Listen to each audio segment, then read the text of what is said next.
So hello guys, good day.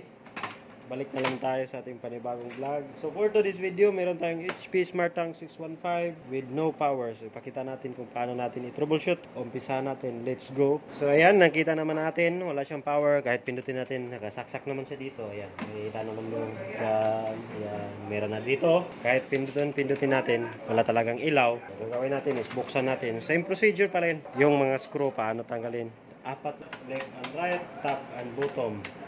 Yan, dito. Ang screw dito, ating tatanggalin. Paano gagawin? Sundan nyo lang ang video. And then, aangat natin to. Ayan, ganyan. Tapos, huwag biglain kasi mayroong flex cable sa ilalim. Ayan, tatlong flex cable. Itabi. And then, check natin sa ilalim. So, kuha muna ako ng multi-tester. So, ngayon, test natin yung power connector. Dito, naka-plug in na natin. Naka-plug in dito. So, test muna natin meron siyang load kung may output voltage ba. So, ngayon, try na natin. Dito yung pula, sa pula. Nakita natin yung multi-tester natin. Ay. Uy, so, ganyan. Kita naman. Pula, try natin itong blue, 0, yung green, 0. Walang voltaheng lumalabas. Try natin tanggalin, then on off natin ito. Tapos i-test natin yung power supply kung gagana ba. Kung gagana to siya, ang problema is mainboard. Teka lang. So ayan. Ayan, pula. Sukin natin. Ito isa. Uy, 0 voltage yata. Walang power. So test natin yung power supply. Magpalit muna na tayo ng power supply since wala siyang out. Power supply natin ang palitan. Okay? Hanap muna ako. So ngayon guys, meron akong nahanap na power supply. Ayan, meron tayo nahanap na power supply. Ang input voltage pala nito is 100 to 240 volts, 50-60 Hz, 0.70 amperes. Ang output niya is nandyan na 32 plus 12 or 12 volts. Okay, ito yun.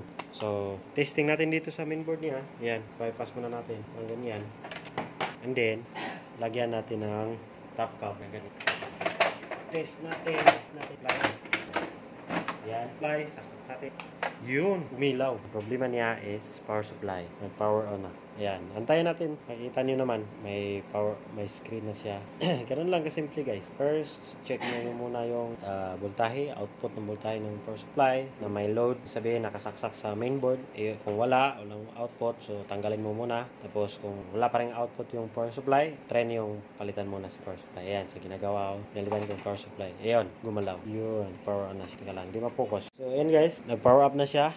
Load paper daw, hide ko lang. And then, so ngayon, na okay naman siya. Since okay na, na-distinguish natin yung PSU ang may problema. Makikita nyo yung PSU sa taas. Ito yun, ito base. Ito ang okay.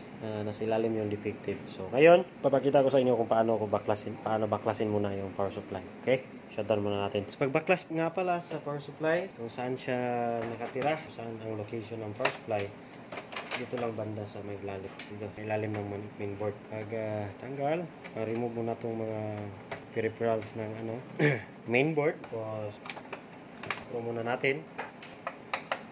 I-remove natin itong mainboard na nakascrew. Pagkatapos niyan, makikita nyo na saan yung power supply. Angat ko lang ng dahan-dahan. Sumasabit. Hindi pa pala ito.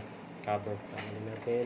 Okay, yan guys. Tinanggal ko na yung mainboard. At yung kasama ko, nakalimutan yung hindi ko alam. So, dito banda, sa may lalim, nandito ang power supply. Pagtanggal niyan, yung dalawang screw, remove niya.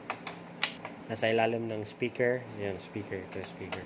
Tinanggal ng dalawang screw, tapos ganun. Wala na yung supply. So, pagtanggal niyan, kable yan. Tapos, pag ganun. Ayun.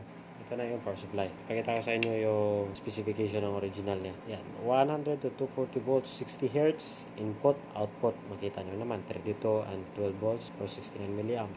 Ayan. So ngayon, nakita nyo paano ko na binaklas. Inform ko na lang yung customer na papabili ng power supply na bag. Alright. So ngayon, ayos na tayo. Hanggang dito na lang. Salamat. Bye-bye.